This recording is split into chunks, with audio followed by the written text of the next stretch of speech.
Hello, Madhavi जी बोल रही हैं? जी बोल रही हूँ। आप कौन? जी मैं अनिकेत की माँ बोल रही हूँ, सुमति। कहिए, किस लिए फोन किया? रिश्ता जोड़ना हो तो रिश्ता जोड़ने की पहल करनी पड़ती है ना,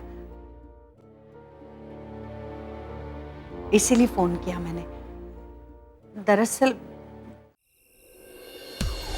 इस घर की मालकिन हम हैं या वो लड़की? उसने एक बार भी हमसे बात करने की कोशिश तक नहीं की, हमें बताना जरूरी नहीं समझा। न जाने अनिकेत के परिवार वालों से ऐसी क्या बात की कि उनके घर में तो शादी के चर्चे चल रहे हैं। क्या? हाँ, अनिकेत की माँ का फोन आया था। वो तो रिश्ते की पहल करने के लिए उन्होंने फोन भी कर दिया मुझे। मैंने तो उनको भी सुनाया कि हमारे घर में बहुओं की शादी नहीं होती। समझ भी नहीं आ रहा माँ, आखिर इसका किया क्या जाए? ये किसी और की नहीं, तुम्हारी कमी है।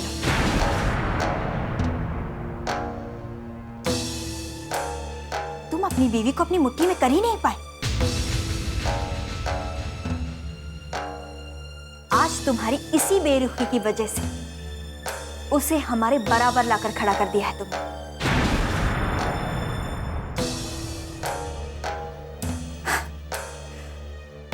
हमें तो समझ में ही नहीं आ रहा है। उस लड़की को इस बात का भी फर्क नहीं पड़ता कि हमें उसकी ये बात बुरी लगेगी। हमें उसकी ये बात बिल्कुल अच्छी नहीं लगी अभिनव। क्यों दोषी ठहरा रही है माँ? ये मामला मेरे मामले से बिल्कुल अलग है। तुम्हें अलग लग रहा है ना अभिनव? आज अगर वो लड़की तुम्हारी मुट्ठी में होती तो हमारे खिलाफ जाने की कोशिश भी नहीं करती। औरत को ताकत से नहीं जीता जाता है, प्यार से गुलाम बना के रखा जाता है। लेकिन तुम्हारे प्यार से तो वो हमेशा ही महरूम रही है। हमें तो डर लग रहा है अभिनव, अगर समाज के सामने ये सच्चाई आ गई कि तुमने आज तक श्वेता को बीवी का अधिकार नहीं दिया है, तो हम तो कहीं मुंह दिखाने लायक नहीं रहे। प्लीज माँ, प्लीज आप इस बात को उस बात से मत जोड़िए। ना तुम्हें इस खानदान की परवाह हुई है और ना उस श्वेता को है। अब सोचना तो हमें पड़ेगा कि हम अपने खानदान की इज्जत कैसे बचाएं, उसका मान सम्मान कैसे बचाएं। अगर बरखा की शादी उस अनिकेत के साथ हो गई तो ये हमारी सबसे बड़ी हार होगी अभिनव। और उस श्वेता ने बात को बहुत आगे बढ़ा दिया है। और माँ, अगर श्वेता ये सबका कारण है तो आप उसे घर में क्यों रहने दे रही है? अरे आप उसे धक्के मार के घर से बाहर क्यों नहीं निकाल देती? तुम्हारा दिमाग तो ठीक है ना अभिनव? मुझे लगता है नहीं ठीक है। अगर ठीक होता तो तुम ऐसी बात कभी नहीं करते। अरे श्वेता कोई अनपढ़ गंवार लड़की नहीं है कि उसे धक्के मारकर घर से बाहर निकाल दिया जाए। वो पढ़ी लिखी समझदार लड़की है, कानून जानती है। अगर उसने एक कंप्लेंट हम सबके खिलाफ कर दी ना तो हम सबके हाथों में हथकड़ियां होंगी।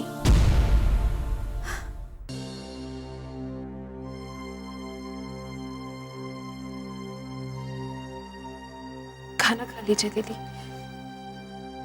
मुझे भूख नहीं है श्वेता। लेकिन मुझे भूख है और मुझे भूखे नहीं सोना है। लेकिन मैंने तुम्हें खाने से मना तो नहीं किया है ना? मैं आपको बगैर खाना खिलाए कैसे खा सकती हूँ?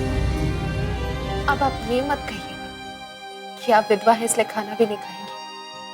आखिर तुम चाहती क्या हो श्वेता? क्या चाहती हो तुम? कुछ नहीं दीदी, अब तो कुछ भी नहीं चाहती। बात मैंने शुरू की थी, खत्म भी मैं कर दूंगी। हाँ, मैंने जरूर सोचा था कि मेरी जिंदगी तो भंवर में फंसकर रह गई। आपकी जिंदगी को इस भंवर से बाहर निकालें। कोई भंवर नहीं है श्वेता, यही जिंदगी है। दरअसल गम के साथ जीने की आदत पड़ जाए तो गम से भी मोहब्बत हो जाती है। कुल की ज्योति कन्या।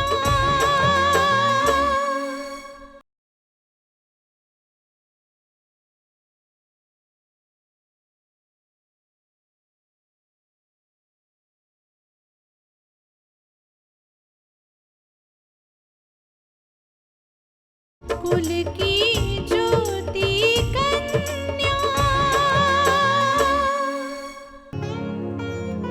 आप भी अपने हालात के साथ जीने की आदी हो चुकी हैं। एक बात कहूं श्वेता, तुम्हें अपने बारे में निराश नहीं होना चाहिए। देखना, देवर जी को एक ना एक दिन अपनी गलती का एहसास जरूर हो जाएगा। काश कि मुझे ये पता लग जाए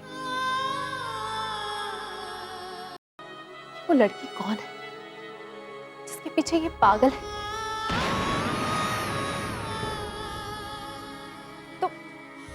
तो मैं उस लड़की से जाके मिलती, उससे पूछती कि आखिर वो चाहती क्या है। आखिर हम दोनों में से एक को पीछे तो हटना होगा ना। श्वेता, उस लड़की के बारे में शायद देवर जी की डायरी से पता चल सकता है, क्योंकि देवर जी को डायरी लिखने की आदत है और वो अपनी डायरी में सब कुछ लिखते हैं। लेकिन मैंने तो नहीं देखा। दीदी वो डायरी रखते कहाँ हैं? मैंने उन्हें कई बार स्टोर रूम के बॉक्स में डायरी रखते हुए देखा है। पहले वो अपने कमरे में रखते थे, मगर शादी के बाद मैंने उन्हें स्टोर रूम में रखते हुए देखा है। हो सकता है वो ये ना चाहते हो कि डायरी तुम्हारे हाथ लग जाए। हो सकता है, लेकिन अब वो डायरी मुझे चाहिए, क्योंकि अब वो डायरी ही मेरी जिंदगी का फैसला कर सकता है। ठीक है, मैं तुम्हें दिखाती हूँ कि वो डायरी कहाँ रखी है। चलो। दीदी पहले हम खाना खा लेते हैं।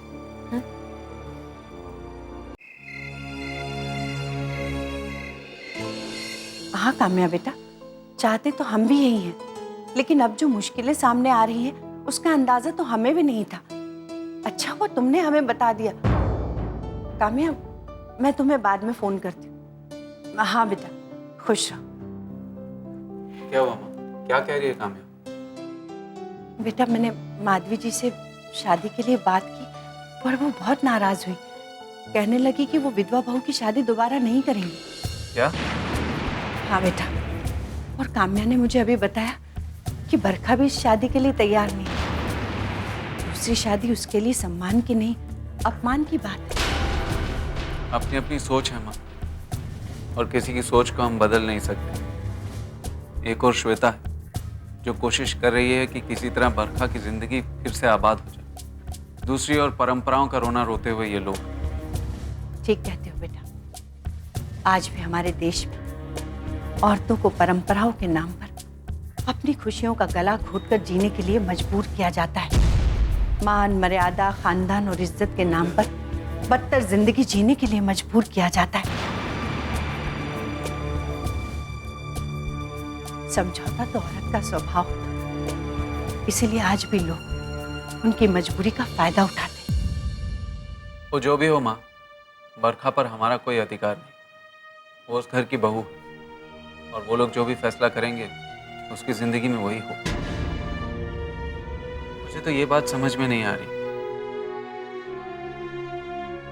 कि श्वेता को ये बात छेड़ने से पहले एक बार अपने ससुराल वालों की मर्जी तो जान लेना चाहिए था।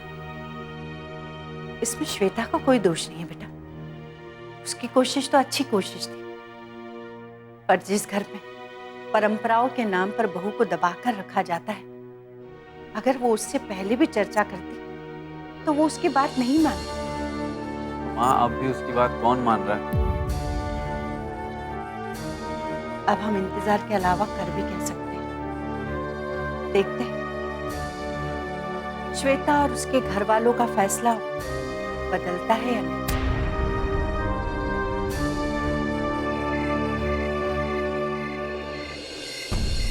मैं तो बस इतना जानता हूँ कि अगर एक बार हम उसके सामने झुक गए ना, तो हमें हमेशा उसके सामने झुककर ही रहना पड़ेगा। अरे श्वेता इस घर की बहू है, हमारे सर पर चढ़ के थोड़ी ना रहेगी। हाँ, लेकिन उसे इस घर से बाहर निकालना इतना आसान भी तो नहीं है। मैंने तुम्हें पहले ही समझाया था कि आजकल सरकार ने नई नवेली बहुओं के हाथ में कानून की ताकत दे रखी है। और तलाक देकर हम उसे इस घर से निकाल सकते हैं, और तलाक देने से कोई कानून हमें नहीं रोक सकता।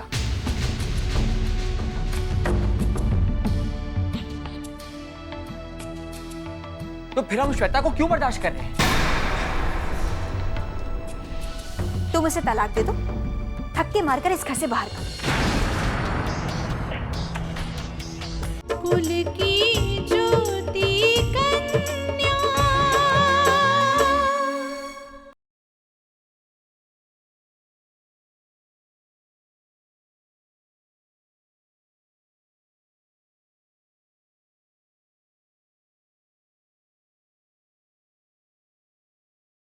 कुल की ज्योति कन्या।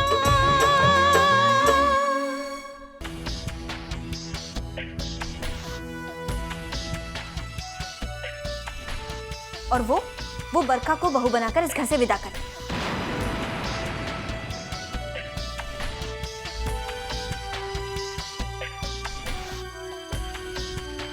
फिर क्या होगा इस घर का, सोचा है कभी?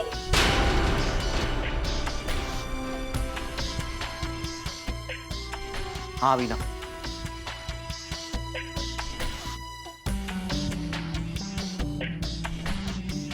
हमें सबसे पहले बरखा वाले मामले को सलटाना है।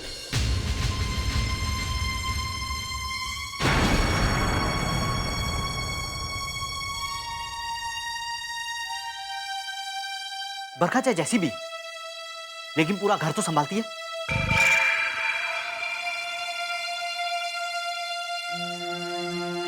और हाँ, वो चली गई तो इस घर के सारे काम कौन करेगा?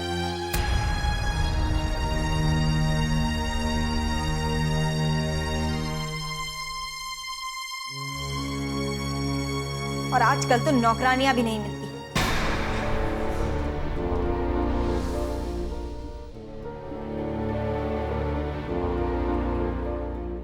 महंगी से महंगी तनख्वाह दो तब भी एक जगह नहीं टिकती। क्या करेंगे हम लोग?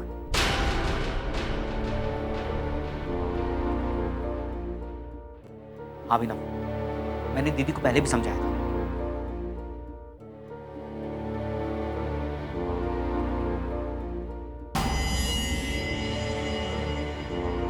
अगर बरखा इस घर से चली गई तो इस घर को कौन संभालेगा? इस घर का पूरा काम कौन करेगा?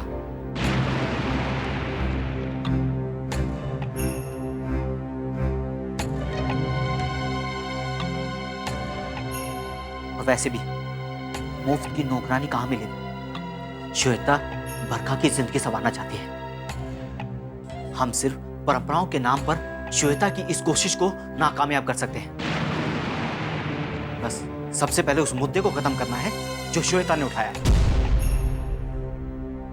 मैंने अनिकेत की मां को जवाब तो दे दिया है, लेकिन मुझे डर है श्वेता इस बात को इतनी आसानी से खत्म नहीं होने देगी।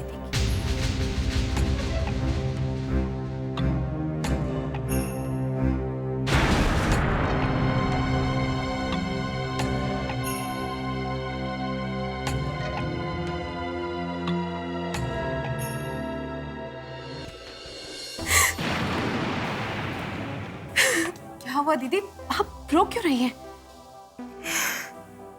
श्वेता, आज मुझे समझ में आ गया कि इस घर में मेरी क्या हैसियत है।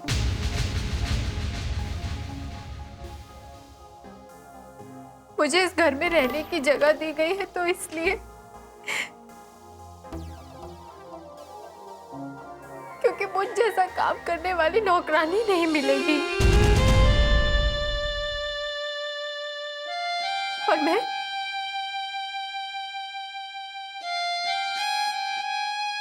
तो बिना तनख्वाह की नौकरानी हूँ। आप क्या कह रही हैं? वही कह रही हूँ जो मैं अपने कानों से सुनकर आ रही हूँ। उन सब लोगों की एक एक बातें मेरे दिल में शूल की तरह चुभ रही थी, और मैं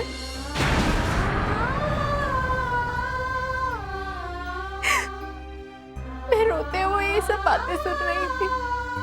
अब आपकी समझ में आया दीदी?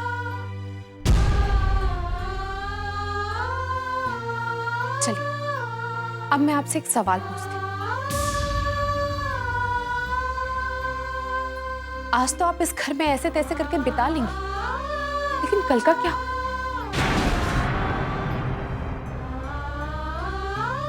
कल जब आपके साथ कोई नहीं होगा, तब आपका सहारा कौन बनेगा? कहते हैं ढलती उम्र में जीवन साथी की सबसे ज्यादा जरूरत होती है।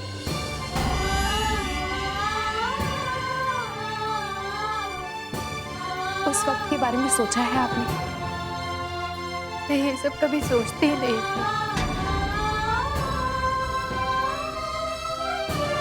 और ना ही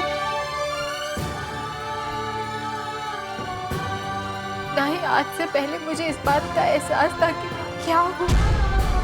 अपनी हालत से समझौता करके आप जिंदगी का कोई कर्ज नहीं चुका सकते। कहते हैं ना कि औरत की पूर्णता उसकी मां बनने से होती है। पति के बाद औलाद ही औरत का सहारा बनती है। पति आप खो चुकी हैं और औलाद कोई है नहीं। और इस घर के लोगों की नजर में आपकी कोई अहमियत नहीं है। तो फिर आप कौन सा समझौता कर रही हैं? मैं तो यही चाहती थी दीदी कि चाहे कोई आंधी उठे या तूफान, आपको उस मंजिल तक पहुंचा कर आऊं जहां पर आपकी खुशियां सुरक्षित हो, जहां आप खुशहाली के साथ जी सके। लेकिन आपने ही मुझे रोक दिया था दीदी। तुम ठीक कहती हो श्वेता, तुम बिल्कुल ठीक कहती हो।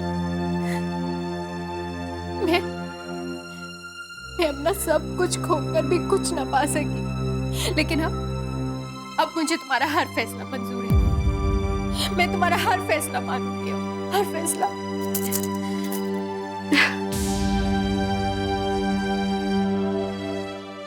कुल की ज्योति कन्या।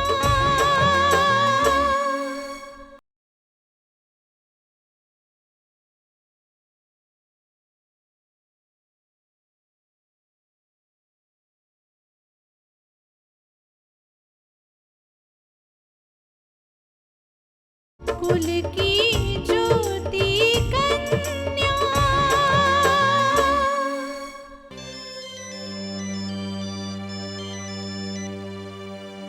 हेलो। हेलो माँ, मुझे आपसे एक खास बात करनी है। खास बात? जी हाँ, मैं ये कहना चाहती हूँ माँ कि बरखा दीदी की जिंदगी को आबाद करने के लिए हिम्मत हमें ही करनी होगी। पर बेटा, जब बरखा इस बात के लिए राजी नहीं है तो कोई क्या?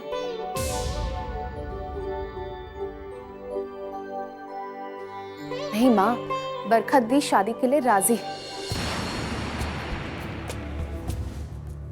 बात कुछ और नहीं है, बात सिर्फ इतनी सी है कि बरखा दीदी इस घर के सारे काम अकेले करती हैं। इसलिए ये लोग बरखा दीदी को इस घर से जाने नहीं देना चाहते। जरा सोचो मां, कितने खुदगर्ज लोग हैं। खैर, मैं आपसे सिर्फ इतना कहना चाहती हूँ कि बरखा दीदी इस शादी के लिए तैयार है। और मैंने ये कहने के लिए फोन किया है कि इस घर के लोगों के विरोध के बावजूद बरखा दीदी और अनिकेत की शादी होकर रहे। ऐसा ही होगा।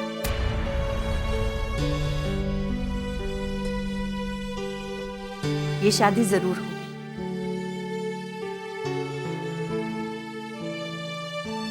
अभी थोड़ी देर पहले ही हम लोग बात कर रहे थे कि काश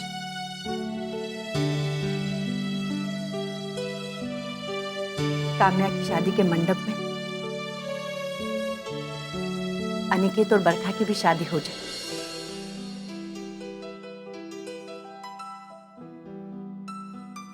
ऐसा ही होगा माँ। तो ठीक है, तुम बताते जाना, जैसा करना है हम वैसा ही करेंगे।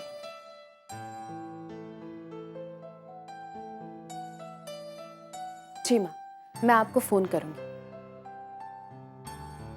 और हाँ, अनिकेत और विकास को भी मेरी बातें बता देना। ठीक है श्वेता।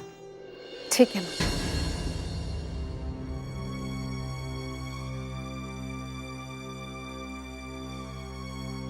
क्या हुआ माँ जी?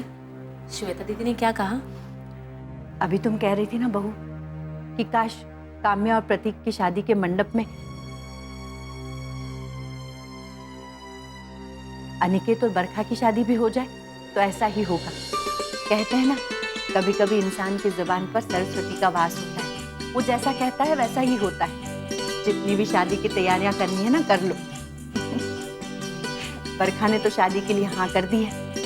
अब देखना ये है कि उस घर वाले उसकी शादी के लिए तैयार होते हैं या नहीं। लेकिन तुम बड़ी बहू को कहीं नहीं ले जा सकती। किसने हक दिया तुम्हें इसे ले जाने के लिए? मामा जी, मैंने इस घर की बहुत गुलामी की, मगर अब ये समझ आ चुका है मुझे कि मैं इस घर की गुलाम नहीं हूँ। तुम्हारी जुबान भी बड़ी कैंचियों की तरह चलने लगी। चलो अंदर, चलो। बस विलास, छोड़ो उसे।